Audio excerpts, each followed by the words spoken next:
Ayan, may nakasulat na. Sarado. At least nakapasok ako dito. At hindi ko alam kung saan dito yung piyesta. Basta nagpin lang ako.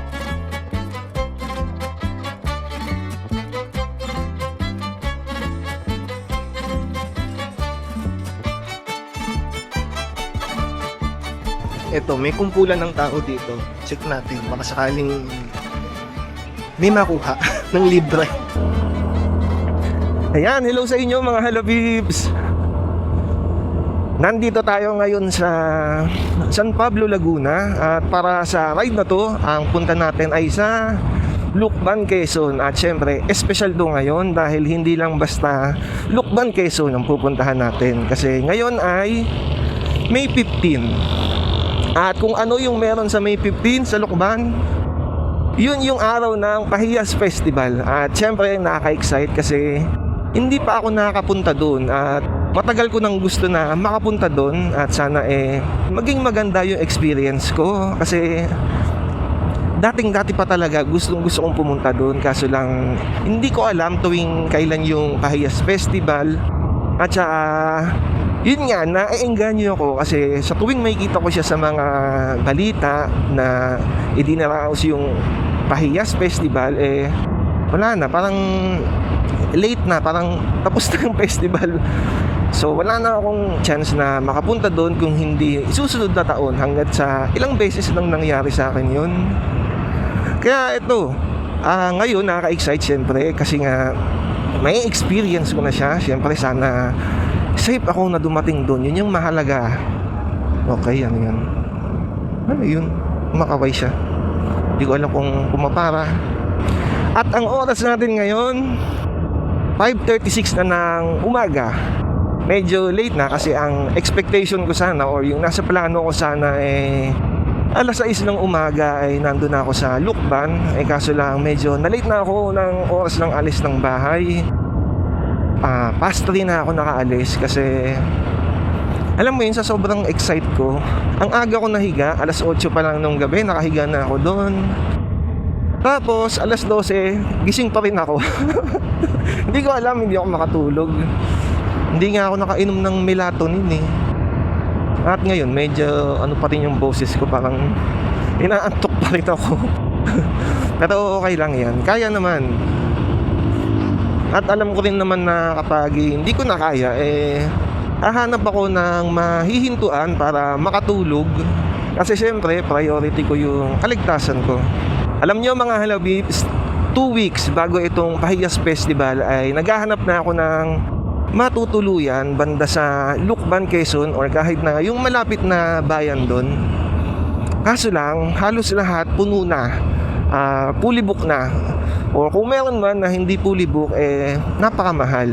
Kung hindi man napakamahal, overpriced. Yung mga tipong 3,000 per night, tapos wala namang aircon. Parang hindi ko alam, parang overpriced siya para sa akin. Parang hindi dapat ganyan yung presyo. Parang feeling ko sinamantala lang dahil sa Pahiyas Festival. Kaya ito, wala akong choice kundi magmula sa Las Piñas kahit na napakalayo. Kung nakapag-book sana ako, di sana magiging mas masaya yung pagpunta ko kasi habang nasa festival ako, pwede akong umuwi dun sa aking binook na tutuluyan, or pagkatapos ng piyesta, pwede na akong magpahinga doon sa tinuluyan ko. Kaso nga lang ngayon, wala. So, hindi ako pwedeng magpahinga. So, wala akong maihintuan pagtapos ko sa piyesta, diretsong bahay. Yun lang, yun nakakalungkot. First time ko lang kasi na dumaan doon sa San Pablo papunta dito sa direksyon na to. Kasi pag napapadaan ako sa San Pablo, kadalasan puro Maharlika highway lang yung daan ko. Or papunta ako na Lucena or Bicol, yun yung mga natatandaan kong idinaan ko dun sa San Pablo. Parang dito yung natatandaan ko na yung may mga asong kakaiba maglakad. Nung nakaraan na nagpunta kami sa Liliw ng mga kaopisina ko, tanda ko yun, parang dito yun Tapos mayroong aso dyan na tumatakbo sa gitna ng kalsada habang sinusundan siya ng sasakyan, tsaka tricycle yata yun. Dito yun, di ba? Tanda ko.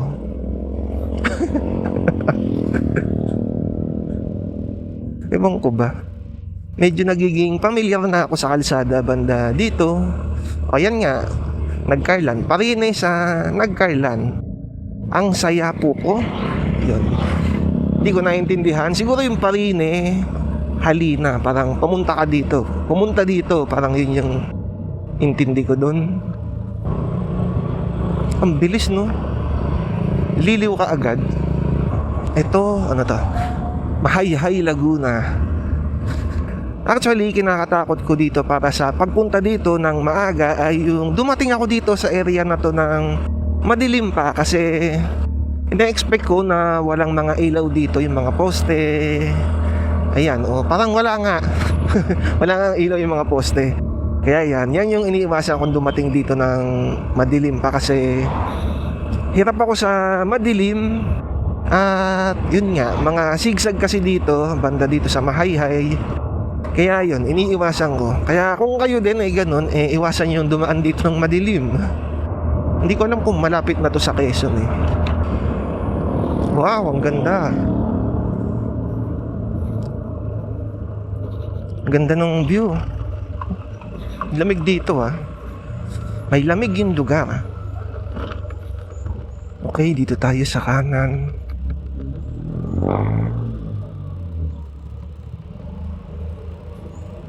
Ang galing oh. Kabayo. Okay. Kakasakaling masipa tayo. Mabuti na medyo lumayo-layo. Saan ba tayo? Lukban. So diretso tayo. Ito pa, isa pang kabayo. Ba't parang ang daming kabayo dito? Parang pang-apat na kabayo ko na yun na nakikita. Hindi ko alam kung anong meron eh. Oops. Okay. Ay, diretso tayo. Parang kakaiba yung araw, no? Ayun. Alas 6 pa lang, parang ang taas-taas na yan agad. Parang pang alas 8 na ng umaga yung ganyang taas eh. Sa pagkakatanda ko ah. Hindi ko alam kung ba't ganyan ang taas-taas niya. Okay, ingat-ingat. Medyo sharp dito yung mga kurbada. Konti lang naman pero kailangan pa rin mag-ingat.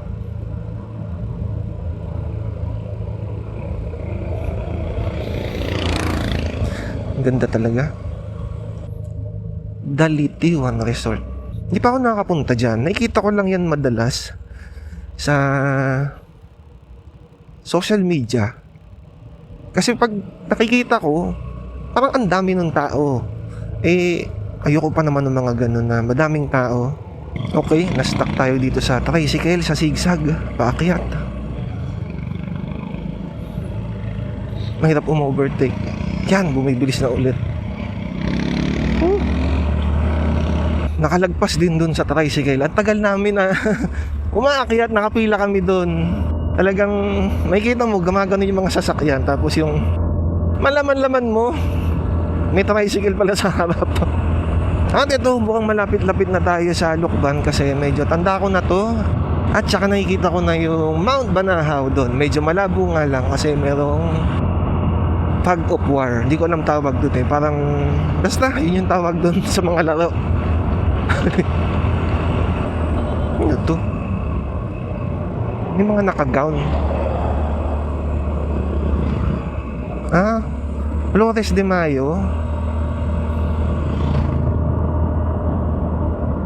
Oo nga no. Parang meron ditong sa gala. Di ko nga alam kung lukban na to eh. Baka mamaya kasama na yun sa pahiyas. Yun nga, piyesta din dito. Pero parang kakaiba kasi yung sa gala nila umaga. Kasi dun sa kinalakihan ko doon sa Parañaque, yung mga sagala panggabi. Mga tipong alas 7 ganon. Dito umaga. Wala lang. Kakaiba lang siya para sa akin. Ito mukhang ano na to. Quezon na yata to. Ayan, Lukban, Quezon nga. Nabasa ko dun sa may address doon. At di ko alam kung saan dito yung piyesta. Basta nagpin lang ako banda dun sa may... Ayan, Lukban, Quezon na tayo. Hindi ko alam kung saan yung pahiyas doon. Sabi nila doon daw yun sa sentro ng Lukban. Kaya doon lang ako nagpin, banda sa may simbahan doon sa sentro nga ng Lukban. At syempre hindi ko alam kung saan doon mismo yung Pahiyas Festival, saan siya ginaganap. Hindi ko alam kung nasan yung mga bahay na ang tarik naman ito. Okay, gulat ako. Ay, yan, okay na. Hindi ko alam kung saan yung mga bahay na yun, may mga nakasabit na iba-ibang kulay na parang hindi ko alam tawag eh. Yung mga bilog-bilog na na plat. Yun, hindi ko alam kung saan yun. Siguro malaman na lang pagdating doon. Sana madaling makita kung saan banda yun. Pero kung di naman pwede naman tayong magtanong-tanong.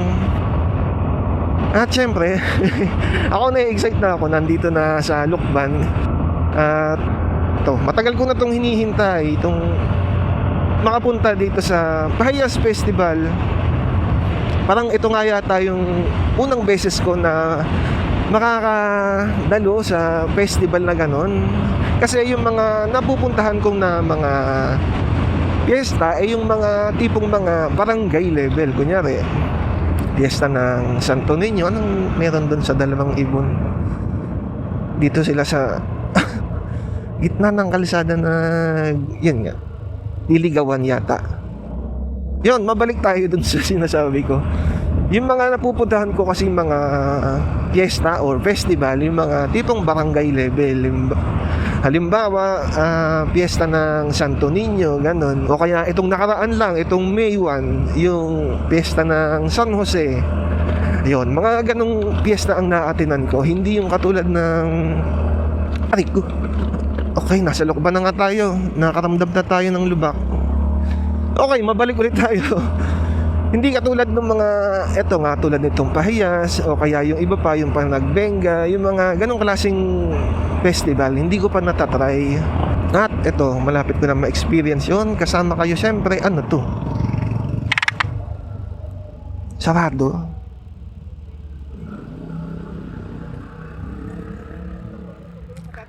Yes, sir. Saan po yung Pahiyas Festival? Ano po? Ay, dito po. Ay, sino pupuntahan nyo? Saan bayan? Wala po, papasyal lang po ako doon sana. Kanino po? Dahil may position po ngayon, sir. Wala po ako mapupuntahan doon eh. Gagala lang po. Kaso yung motor natin ay bawal na ho magpapasok ng motor eh. Kung ipapark nyo dito sa hindi sa bayan, dito lang po sa labas, sir. Dito sa UT. Meron po ba doon? Pwedeng i-park niyo doon. Bawal na po. Bawal na po ang sasakyan sa loob eh. Pero Sa pwede, bayan. opo, pwede po at least makalapit lang sa bahayan, magpaparada ho ako. Pwede lang po dito sa may school. Ano pong pwede kong hanapin na lugar? Telwan. Ayuti, sa Greenville po, sir. Ayuti, Greenville, doon ka po mag-park. Greenville. Sige, tatanong ko na lang po pagdating. May isang barricade din po doon, sir. Apa. Sige po. Bago yun, may barikada ho ulit? Oo po. Sige po. Gawa ng iniiwasan po namin mag-traffic po sa bayan ng Lukban dahil po Pahiyas ay yung makapasok ang sasakyan nagsisigi po. Tulad po ngayong alas 6 may procession, baka po magpilit yung ibang pumasok eh. Sige po. Sige po, sir. Salamat po. Thank you. Doon na po. Okay. So, pwede daw pumasok dito. Ang bawal yata yung mga sasakyan kasi magkakaroon daw ng prosesyon. Pero sinabihan ako na wag nang pumunta ng pinakabayan. Bale, may tinuro siya na paparadahan ko yung ayuti. O yan, hindi ko nga alam na ganito dito yung sitwasyon na nagsasara yung kalsada. Una, hindi ko masabi kung saan ako pupunta kasi wala akong kilala dito. Wala akong mapupuntahan. Pero at least yun. Pinayagan ako at hahanap na lang ng parking dun, sabi nila sa Ayuti daw, doon. Ayan, may nakasulat na.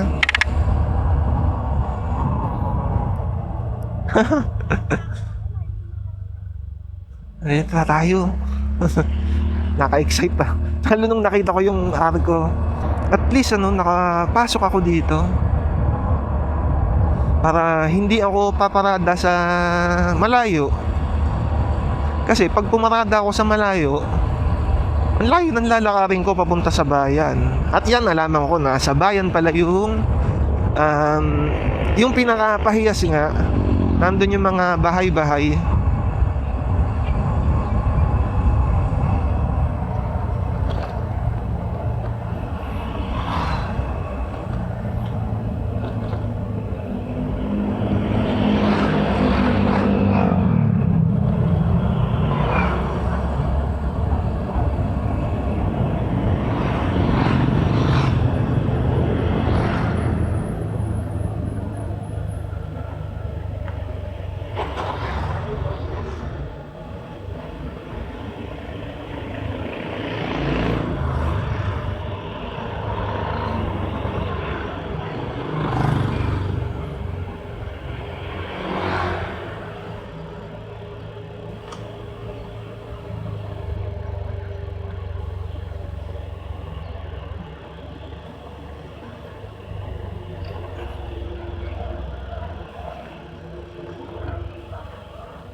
Kaso hindi ko alam kung saan banda.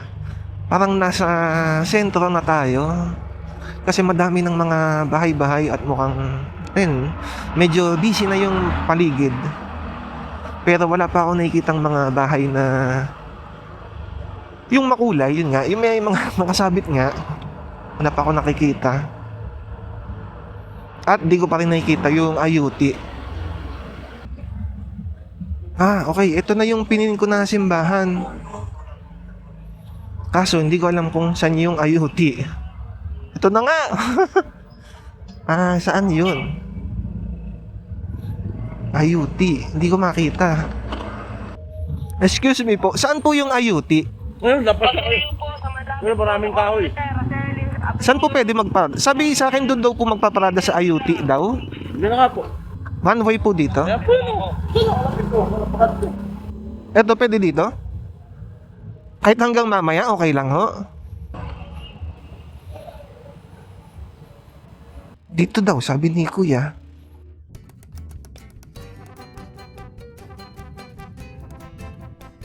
Yan na, nandito na tayo. Medyo sarado pa kasi maaga pa.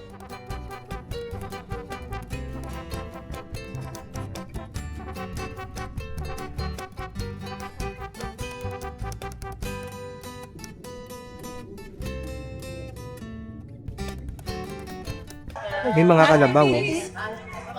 Hindi ko alam kung ano tong mga to.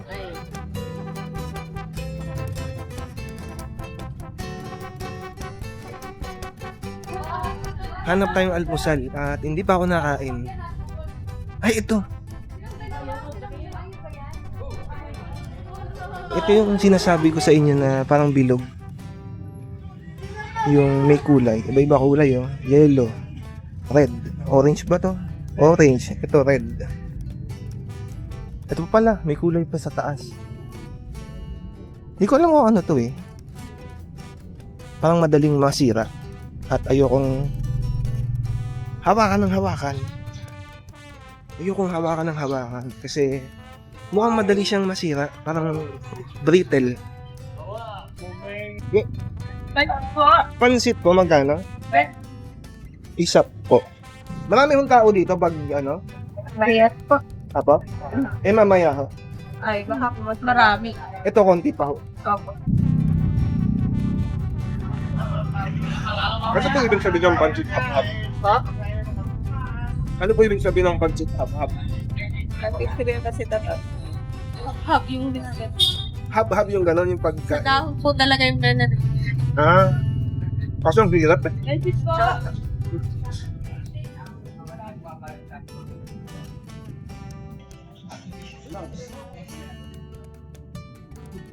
hindi pala buong lukban kasali sa pahiyas, or hindi man yung pahiyas, yung may mga design. Meron siyang mga street talaga na may design, tapos sabi nila sundan ko lang daw yung mga design para malibot dito.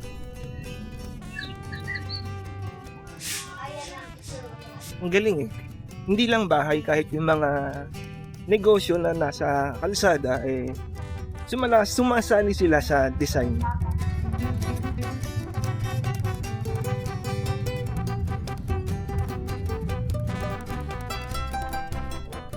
Yung iba parang sarado pa sila kasi maaga pa, pero parang medyo dumami yung mga tao kumpara kanina nung dumating ako.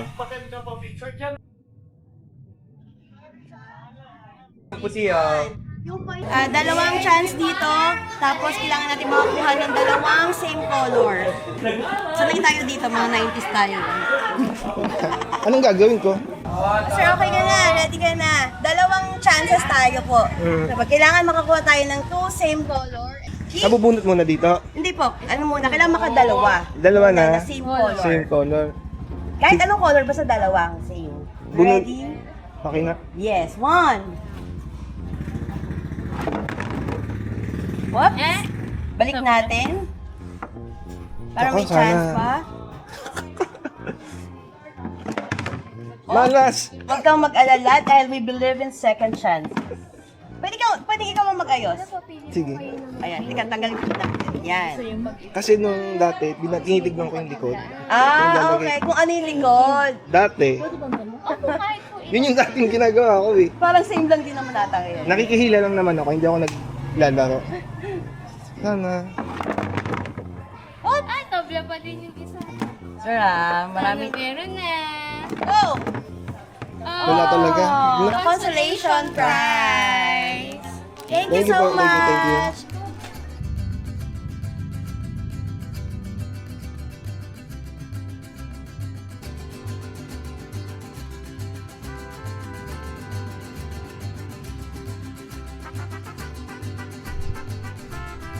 Hindi ko alam kung anong pangalan na itong bulaklak na to.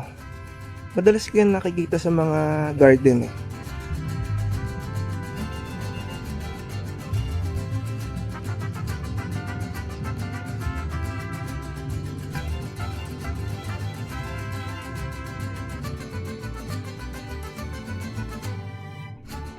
Dami dito mga nagpapapicture sa mga design sa mga bahay, lalo na yung sobrang ganda talaga ng mga design.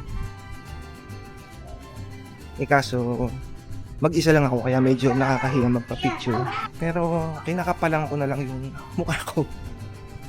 Ito maganda.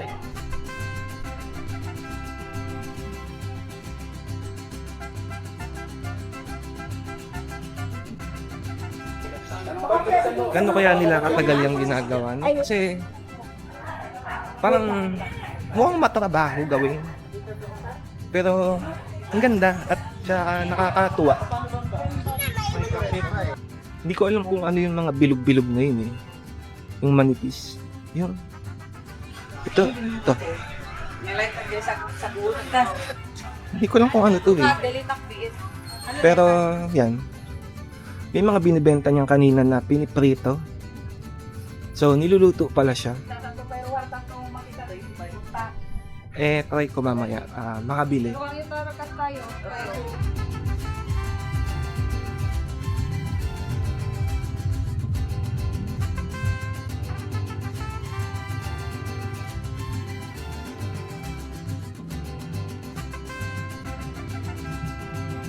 Ito meron yatang parada. Tignan natin kung parada nga talaga to. Ano to ito? Position ho. Yan, may position daw.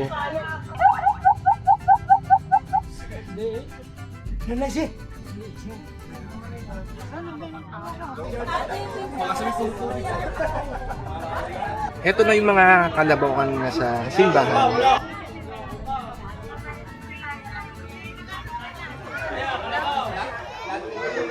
Hindi ko alam kung nagwawala din ba yung kalabaw.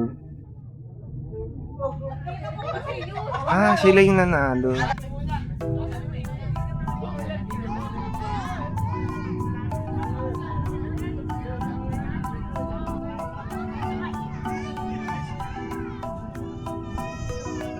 Nakikita ko sa mga kalabaw yung nakasulat na bigas gayak.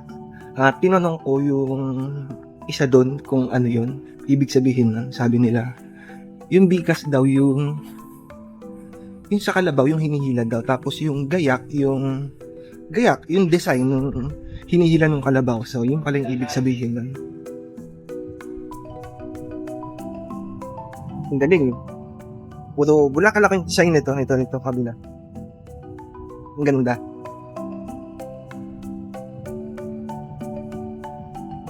Eto, may kumpulan ng tao dito. Check natin. Baka sakaling may makuha ng libre. Gina. Puro sigarilyo pala. Hala ko mga pagkain. Hindi pala. Katulad kanina nung Cloud9.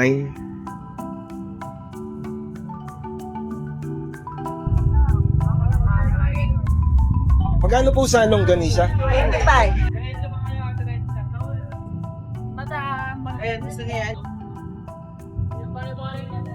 Inuulam din po ito? Sarap yung ulam. Kaya malinam naman yan kasi meron yung oreket. Alam mo yung sarap Magkano po sa ganito? Itong small ay 110, yung malaki ay 20. 20 kuya yung malaki. Kahit ito po? Pareho din ang weight niya. Asim. May asim talaga. Suka pala to. Kaya pala may asim. Nakapansit. Pansukan. Longganisang lukban. Alam ko.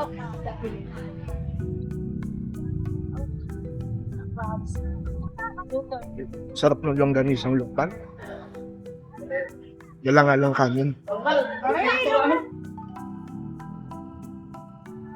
Ito, hindi ko alam kung ano to. Parang bulaklak din siya. Tsaka ito.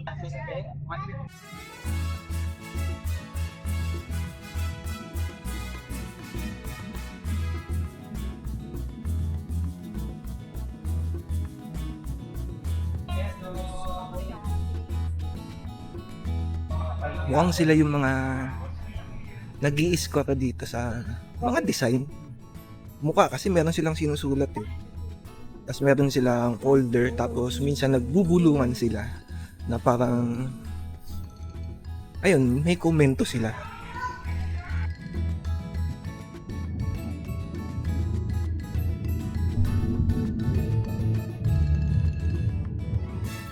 Parang more on yung mga nakikita mo, kalamuti dito, no? Walang plastic. Ito kakaiba. Ano kaya to? Kakaiba siya, oh. Kaong pala yun. Hindi ko alam na yun pala yung kaong kasi nakikita ko lang siya sa mga halo-halo. Tapos hindi ko siya kinakain. Ito ulit yung mga kalabaw.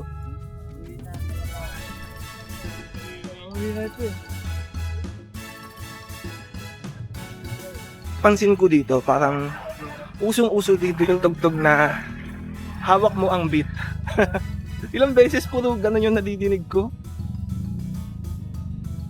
Papasayaw ka na lang. Ito meron ditong libre. Check natin. Kakaiba. Libreng DJ. Siguro para sa mga inaalta presyon kasi nga mainit. Siya nga pala mga halapips, invite ko lang kayo na mag-like ng video na to at mag-subscribe sa channel na to dyan sa ibaba. At iniinganyo ko kayo na mag-comment. Yun lang naman. Tara, gala ulit. Ayan, kuya, dos lang po. Magkano sa yema? Dos lang. Pwede po isa lang. Yema po. Yema. Tagal ko nang di nakakain ito. Minsan kasi mga yema na nakikita ko, Parang candy, hindi yung chewy. Eh, ayoko nung ganun. Ang ganda dito.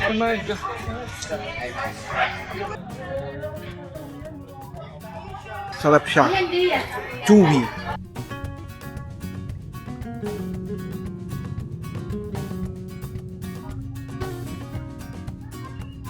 Parang mas dumadami na yung mga tao dito kumpara kanina. Medyo dumami na rin yung mga nagtitinda at medyo sumisikip na rin yung kalsada. Di pa naman ganun kasikip pa, medyo pa lang, medyo.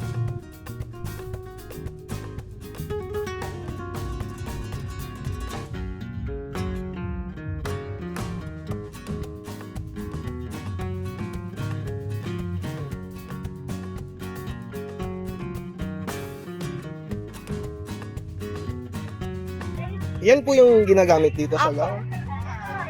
Piniprito po. Ah, niluluto siya, hindi siya hilaw. Isa po. Piso lang. Ah, magkano ulit? 20. 20 lang. Ito, niluluto pa rin mo ito? Paano niluluto? Buo? Opo, pwede po. Ilan laman ito? 3 po. 3 stick? Pabili po ng 3. Deep fry po ba yan? Opo. Ah, deep fry. Parang yung chicharon na, yung mga bilog-bilog, chicharap.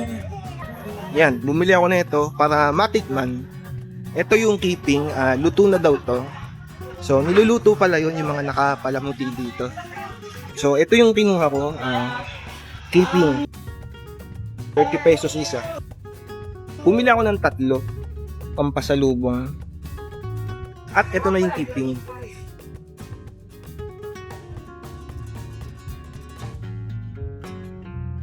Matamis. Para siyang pambata. Hindi ko alam kasi makulay eh. Pero masarap.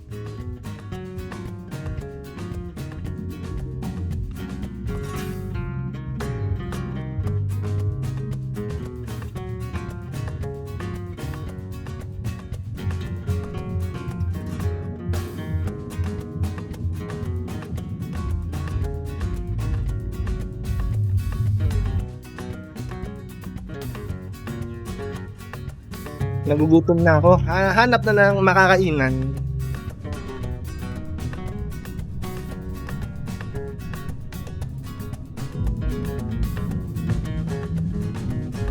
Hardinera tsaka coke. 245.